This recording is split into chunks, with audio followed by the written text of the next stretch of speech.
A senhora falou sobre a investigação dos pais dessas crianças e adolescentes explorados pelo Ítalo, e tem informação, inclusive já está na nossa página do UOL, que realmente o Ministério Público da Paraíba vai investigar esses pais dessas crianças e adolescentes que são expostos em vídeos, né, pelo influenciador Ítalo Santos. E a suspeita é que os responsáveis possam ter se omitido na proteção dos filhos contra a exposição indevida, que pode ter resultado em danos para os menores. Santos é investigado, né, pelo Ministério Público por esse aliciamento de menores, mas ele diz que sempre com a autorização dos pais. Quando se diz que ele tem a autorização dos pais, isso pode ser um atenuante em relação a ele ou não, doutora? Muito difícil a gente adiantar isso, Fabiola. Teria que ver como isso é construído dentro dos autos, dentro do caso concreto. Esse tipo de processo ele é sempre sigiloso para preservar as vítimas, né, para preservar as crianças. Então a gente acaba formando a nossa opinião muito no que é trazido pela mídia, das notas do Ministério Público, e as nossas informações elas acabam muito superficiais, muito fragmentadas. Não existe, juridicamente falando, uma autorização para cometer crime.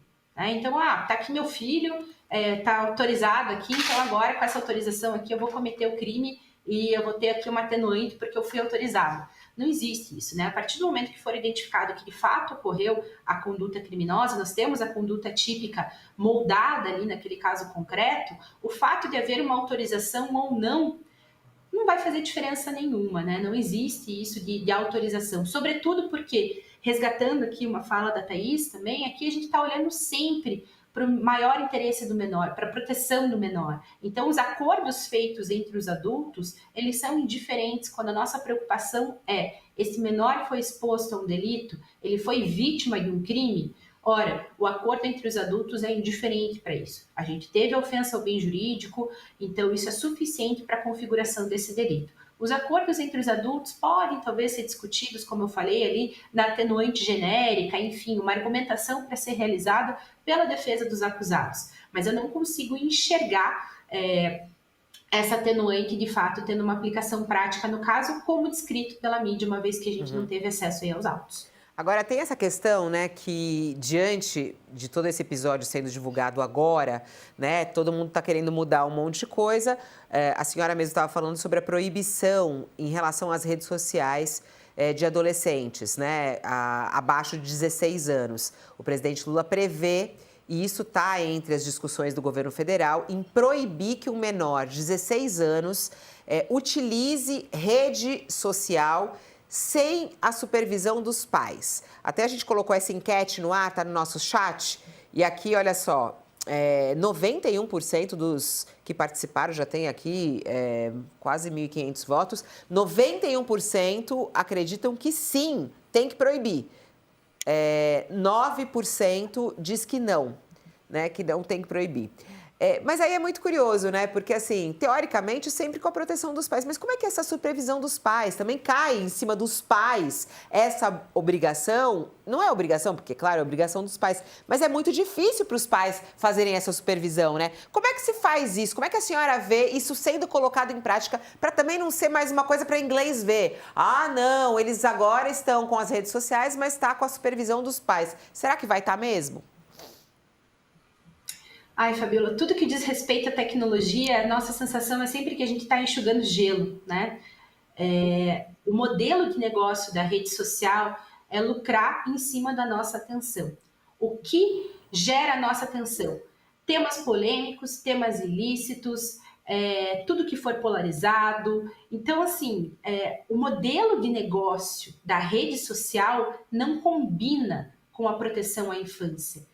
Não é interessante para o lucro da rede social que a gente tenha mecanismos de proteção à infância. E é perverso, né? É perverso, mas é o que é. Então, quando a gente fala, a gente vai autorizar tão somente com a tutela dos pais.